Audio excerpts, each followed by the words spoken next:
નવસારીના સિંગોદમાં પાણીની ટાંકીનું ઉદ્ઘાટન થાય તે પહેલા જ જમીનદોસ્ત થઈ 50,000 લીટરની ક્ષમતાની આ પાણીની ટાંકી રાત્રિના સમયે જમીનદોસ્ત થઈ। પાણીની ટાંકીના ઉદ્ઘાટન પહેલા હલકી ગુણવત્તાની ટાંકી પડી ભાંગી। આરબીપીએલ એજન્સીને 12 લાખના ખર્ચે ટાંકી નિર્માણની કામગીરી સોંપવામાં આવી હતી, પરંતુ આ ટાંકીનું ઉદ્ઘાટન થાય તે પહેલા જ આ ટાંકી પડી ભાંગી। ગઈકાલે આ ઘટના થયેલી છે તે અમારા ધ્યાને આવેલી છે। સિંગોડની અંદર આશરે 50,000 લીટર ક્ષમતાની આપણે 10 મીટર હાઈટની ટાંકીનું કન્સ્ટ્રક્શન કરવામાં આવેલું। તો અત્યારે ગઈકાલે આ ઘટનાનું રિપોર્ટિંગ આપણને મળ્યું છે કે ત્યાં ટાંકી પડી છે।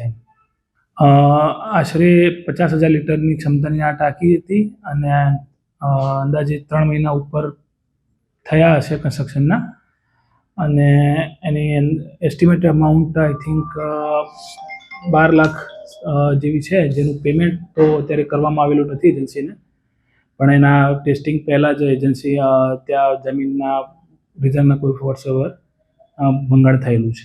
કઈ એજન્સી?